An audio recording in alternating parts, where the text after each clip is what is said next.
ഇതൊരു ഗെയിം പോലെ അല്ലെങ്കിൽ ഒരു ലോട്ടറി എടുക്കുന്ന പോലെയാണ്. ഇവിടെ നിങ്ങൾ പഴകിയ ഒരു ഷൂസ് ആയിട്ട് മാറി. അപ്പൊ നിങ്ങളെ ഉപേക്ഷിച്ചിട്ട് അവർ അപ്ഗ്രേഡഡ് ആയിട്ടുള്ള ഒരു ബ്രാൻഡഡ് ആയിട്ടുള്ള പുതിയ ഷൂസ് വാങ്ങിക്കും. ഈ ഫേസിൽ അവർ നിങ്ങളുടെ ചോരയും നീരും എല്ലാം ഊറ്റിക്കുടിച്ചു കഴിഞ്ഞു.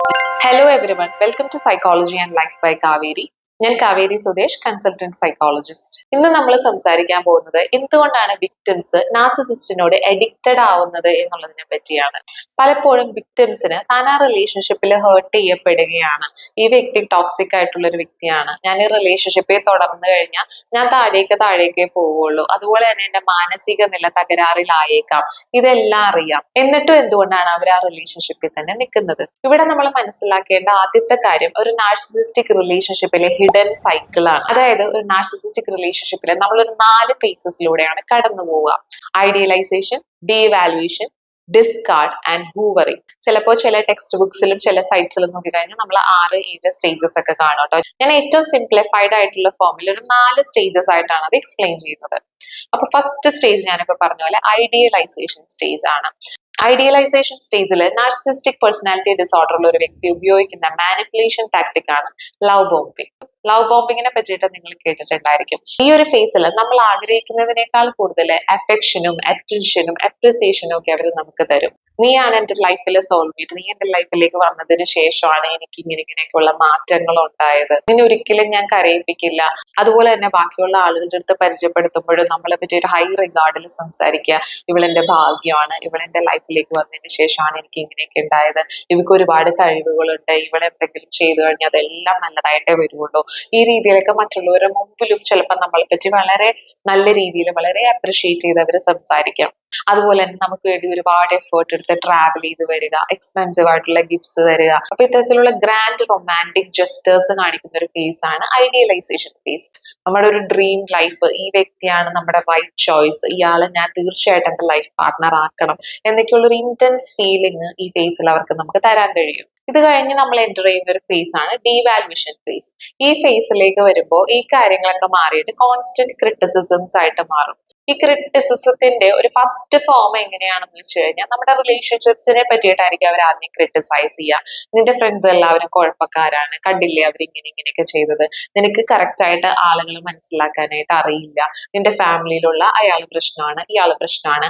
അപ്പൊ ഈ രീതിയിൽ നമുക്ക് നല്ല രീതിയിൽ ആളുകളെ തിരിച്ചറിയാൻ അറിയില്ല എന്ന് പറഞ്ഞിട്ട് നമ്മുടെ ഫ്രണ്ട്സിനെ, ഫാമിലി മെമ്പേഴ്സിനെയൊക്കെ നമ്മുടെ അടുത്ത് നിന്ന് ആദ്യം അകറ്റും. അത് കഴിയുമ്പോഴാണ് നമ്മളിലേക്ക് ക്രിറ്റിസിസംസ് വരുന്നത്. നിനക്ക് ഒരു കാര്യങ്ങളും ചെയ്യാൻ അറിയില്ല, ഓൾറെഡി തന്നെ നിന്റെ റിലേഷൻഷിപ്സ് എങ്ങനെയുള്ളതായിരുന്നു ഞാൻ ആദ്യം പറഞ്ഞപ്പോ നീ വിശ്വസിച്ചില്ലല്ലോ, ഇപ്പൊ അതൊക്കെ പോയില്ലേ, അപ്പൊ നിന്റെ പെർസെപ്ഷനിൽ തന്നെ നീ ആളുകളെ മനസ്സിലാക്കുന്നത്, നീ ചിന്തിക്കുന്നതിൽ തന്നെ കുഴപ്പമുണ്ടെന്നല്ലേ അതിനർത്ഥം. അപ്പൊ ഈ രീതിയിൽ കാര്യങ്ങൾ നമുക്കെതിരായിട്ട് വരും. നമ്മൾ ചെയ്യുന്ന എല്ലാ കാര്യത്തിലും കുറ്റങ്ങളായിരിക്കും. അതുപോലെ തന്നെ അവർ ചെയ്ത കാര്യങ്ങൾ ചെയ്തില്ല എന്ന് പറയാം. ഗ്യാസ് ലൈറ്റിംഗ് ചെയ്യുക, നമ്മൾ റിയാലിറ്റി ടെസ്റ്റ് ചെയ്ത് കാണിക്കുക, ഗിൽറ്റ് ട്രിപ്പിംഗ് ചെയ്യുക. ഇത്തരത്തിലുള്ള പല ഇമോഷണൽ അബ്യൂസസ്, ഒരുപക്ഷെ ഫിസിക്കൽ അബ്യൂസസ് ഒക്കെ ഉണ്ടാകുന്നത് ഈ ഡീവാലുവേഷൻ ഫേസിലാണ്. ഇത് സാരമായിട്ട് നമ്മുടെ സെൽഫ് എസ്റ്റീമിനെ ബാധിക്കും, വളരെയധികം സെൽഫ് ഡൗട്ട് വരും. അപ്പൊ ഇവരുടെ മാനിപ്പുലേഷൻസിൽ വീണ് നമ്മളൊരു വിക്ടിമായി, ഒരു വ്യക്തിത്വം ഇല്ലാത്ത ആളെ പോലെ ജീവിക്കേണ്ടി വരും. പ്രത്യേകിച്ച് നാർസിസിസ്റ്റിക് ആയിട്ടുള്ള വ്യക്തി പലപ്പോഴും ഒരു ഹൈ സ്റ്റേറ്റസിൽ നിൽക്കുന്ന വ്യക്തി കൂടിയായിരിക്കും. അപ്പൊ ആ വ്യക്തി നമുക്ക് ആദ്യം ഒരു അപ്രിസിയേഷനോ അഡ്മിറേഷനോ തന്നിരുന്നോടത്ത് നിന്ന് ഒരു ക്രിറ്റിസിസത്തിലേക്ക് മാറുമ്പോൾ തീർച്ചയായിട്ടും ഈ വിക്ടിംസ് വിചാരിക്കുക ഇത് എന്റെ കുഴപ്പം കൊണ്ടാണെന്നാണ്. അങ്ങനെയല്ല എന്ന് പലരും പറഞ്ഞാൽ, ഇവൻ തെറപ്പിസ്റ്റ് എന്നുള്ള രീതിയിൽ നമ്മൾ പറഞ്ഞു കൊടുക്കുമ്പോൾ പോലും വിക്ടിംസിന് അത് അംഗീകരിക്കാൻ സാധിക്കുന്നില്ല എന്നുള്ളത്. പിന്നെ ഞാനിപ്പോ പറഞ്ഞ പോലെ എല്ലാ നാർസിസിസ്റ്റിക് ആയിട്ടുള്ള ഒരു വ്യക്തിയും ഒരു ഹൈ സ്റ്റേറ്റസ് അല്ലെങ്കിൽ ഹൈ പൊസിഷനിലുള്ള ഒരു ജോലി ചെയ്യുന്നവരായിരിക്കണം നിർബന്ധമൊന്നുമില്ല കേട്ടോ. ചില ആളുകൾ അവർക്കൊരു സുപ്പീരിയോറിറ്റി കിട്ടുന്നത് ഏത് ഫീൽഡിലാണോ ആ ഫീൽഡിൽ നിൽക്കും. അതായത് അവർ ചിലപ്പോൾ ഒരു ഹൈ പൊസിഷനിലേക്ക് പോയി കഴിഞ്ഞാൽ അവർക്ക് അവിടെ ആ ഒരു സുപ്പീരിയോറിറ്റി നിലനിർത്താൻ പറ്റില്ല, അല്ലെങ്കിൽ അവരുടെ ഈഗോനെ സാറ്റിസ്ഫൈ ചെയ്യിപ്പിക്കുന്ന രീതിയിൽ നിൽക്കാൻ പറ്റില്ല, അവരുടെ ഇമോഷണൽ നീഡ്സ് സാറ്റിസ്ഫൈ ചെയ്യുന്ന വിക്ടിംസിനെ അവിടെ നിന്ന് കിട്ടില്ല എന്നൊക്കെയാണെങ്കിൽ അവര് നമ്മൾ ഈ പറയുന്ന പോലത്തെ ഒരു ഹയർ പൊസിഷനിലേക്ക് പോകാതിരിക്കും. അവർക്ക് ആ സുപ്പീരിയോറിറ്റി കിട്ടുന്നത് ഏത് സ്ഥാനത്ത് നിൽക്കുമ്പോഴാണോ, ഏത് പൊസിഷനിൽ നിൽക്കുമ്പോഴാണോ ആ പൊസിഷനിൽ തന്നെ അവർ നിലനിന്ന് പോകാനും ശ്രമിക്കും കേട്ടോ. അപ്പൊ നമ്മൾ എപ്പോഴും തെറ്റിദ്ധരിക്കരുത്, നാർസിസ്റ്റിക് പേഴ്സണാലിറ്റി ഡിസോർഡർ ഉള്ള വ്യക്തി എപ്പോഴും ഒരു കോർപ്പറേറ്റിലെ ഹെഡ് ആയിരിക്കും, അല്ലെങ്കിൽ എപ്പോഴും ഒരു വലിയൊരു പൊസിഷനിൽ ഇരിക്കുന്ന ആളായിരിക്കണം നിർബന്ധമൊന്നുമില്ല. മൂന്നാമത്തെ ഫേസ് ആണ് ഡിസ്കാർഡ് ഫേസ്. ഈ ഫേസിൽ അവർ നിങ്ങളുടെ ചോരയും നീരും എല്ലാം ഊറ്റിക്കുടിച്ചു കഴിഞ്ഞു. ഇനി അവർക്ക് നിങ്ങളിൽ ഒരു എക്സൈറ്റ്മെന്റ് ഇല്ല, അതുകൊണ്ട് തന്നെ അവർ നിങ്ങളെ തള്ളിക്കളയുന്ന ഒരു ഫേസ് ആണ് ഡിസ്കാർഡ് ഫേസ് എന്നുള്ളത്.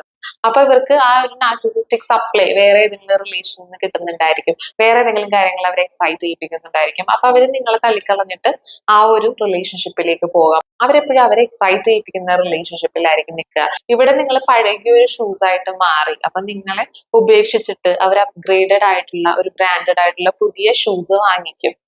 ഇവിടെ നിങ്ങളെങ്ങാനും ഈ ഡിസ്കാർഡ് ഫേസ് വരെ കാത്തു നിൽക്കാതെ ആദ്യം നാർസിസിസ്റ്റിനെ വേണ്ടെന്ന് വെച്ച് പോവുകയാണെങ്കിൽ ഇതിനേക്കാളും ദുരിതപൂർണ്ണമായിരിക്കും നിങ്ങളുടെ ലൈഫ്.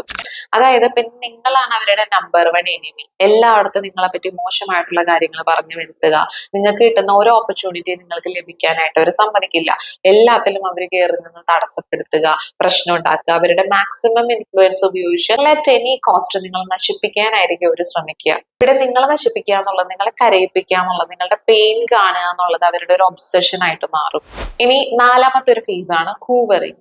ഹൂവറിങ്ങിൽ എന്താ സംഭവിക്കാന്ന് വെച്ചാൽ ഒരുപക്ഷെ നിങ്ങളായിരിക്കും നാർസിസിസ്റ്റിനെ ഡിസ്കാർഡ് ചെയ്തത്, അല്ലെങ്കിൽ അയാൾ നിങ്ങളെ താൽക്കാലികമായിട്ട് ഡിസ്കാർഡ് ചെയ്ത് പോയതാണെങ്കിൽ അയാൾ ചെയ്യുന്ന ഒരു കാര്യമാണ് ഹൂവറിങ്. നിങ്ങൾ തിരിച്ചു വരാൻ വേണ്ടി നമ്മൾ ആദ്യത്തെ ലവ് ബോംബിംഗ് ഫേസസിൽ കാണിച്ച പോലെ തന്നെ അയാൾ ഒരുപാട് അഫെക്ഷനും സ്നേഹവും ഒക്കെ പ്രകടിപ്പിക്കുക. അതുപോലെ തന്നെ ഒരുപാട് സോറി പറയാം. നമ്മുടെ കാല് പിടിച്ച് വേണമെങ്കിലും അയാൾ സോറി പറയും, എങ്ങനെയെങ്കിലും തിരിച്ചു വരണം, ഞാൻ ചേഞ്ച് ചെയ്യാം, ഞാൻ എന്ത് ചേഞ്ച് വേണമെങ്കിലും ചെയ്യാൻ തയ്യാറാണ്, ഞാൻ പഴയ ഒരു കാര്യങ്ങൾ റിപ്പീറ്റ് ചെയ്യില്ല, ഇനി നീ വന്നു കഴിഞ്ഞാൽ നിനക്ക് ഒരു ദുഃഖം അനുഭവിക്കേണ്ടി വരില്ല, എല്ലാ റെസ്പോൺസിബിലിറ്റി ഞാൻ ഏറ്റെടുത്തോളാം, നിനക്ക് ഞാൻ എല്ലാം തന്നോളാം, നിനക്ക് ഇനി നല്ലൊരു ലൈഫ് ആയിരിക്കും, ഇനി നീ എനിക്ക് തരാനുള്ളതെല്ലാം തന്നു കഴിഞ്ഞു, ഇനി എനിക്ക് നിനക്ക് തരാൻ മാത്രമേ ഉള്ളൂ, നീ തിരിച്ചു വരണം എന്നൊക്കെ പറഞ്ഞ് ഭയങ്കര ഡ്രാമ കാണിച്ചു നമ്മളെ തിരിച്ചവര് സക്ക് ചെയ്ത് എടുക്കുന്ന ഒരു പ്രോസസ്സാണ് ഹൂവറിങ്.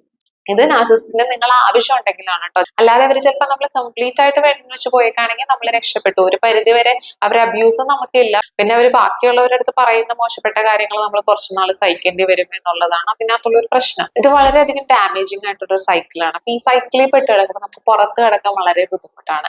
അപ്പൊ ഈ സൈക്കിള് മനസ്സിലാക്കുക എന്നുള്ളതാണ് ആദ്യത്തെ കാര്യം. പിന്നെ രണ്ടാമത്തെ ഒരു റീസൺ എന്നുള്ളത് ഒരു ഇന്റർമീഡിയറ്റ് റീഇൻഫോഴ്സ്മെന്റ് ഷെഡ്യൂൾ ആണ് ഇവിടെ ഉണ്ടാവുന്നത്.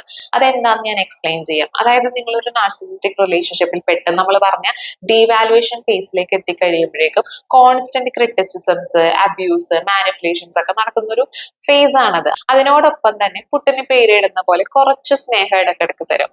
ചിലപ്പോഴൊക്കെ വല്ലപ്പോഴും ഒരു അപ്രിസിയേഷൻ, വല്ലപ്പോഴും ഒരു ഗിഫ്റ്റ്, സ്നേഹം. അപ്പൊ ഇതൊക്കെ തരുമ്പോൾ നമ്മൾ എന്ത് ചെയ്യുന്ന വെച്ചാൽ നമ്മൾ കോൺസ്റ്റന്റ് എഫേർട്ട് ഇട്ടുകൊണ്ടിരിക്കും. ഞാൻ കുറച്ചും കൂടി എഫേർട്ട് ഇട്ട് കഴിഞ്ഞാൽ ഞാൻ അങ്ങനെ ചെയ്ത അയാൾ സ്നേഹിക്കുമായിരിക്കും, ഞാൻ ഇങ്ങനെ ചെയ്ത അയാൾ സ്നേഹിക്കുമായിരിക്കും എന്നോർത്ത് നിങ്ങൾ ഭയങ്കരമായിട്ട് അവർ സ്നേഹിക്കാൻ വേണ്ടിയിട്ട് എഫേർട്ട് ഇട്ടുകൊണ്ടിരിക്കും.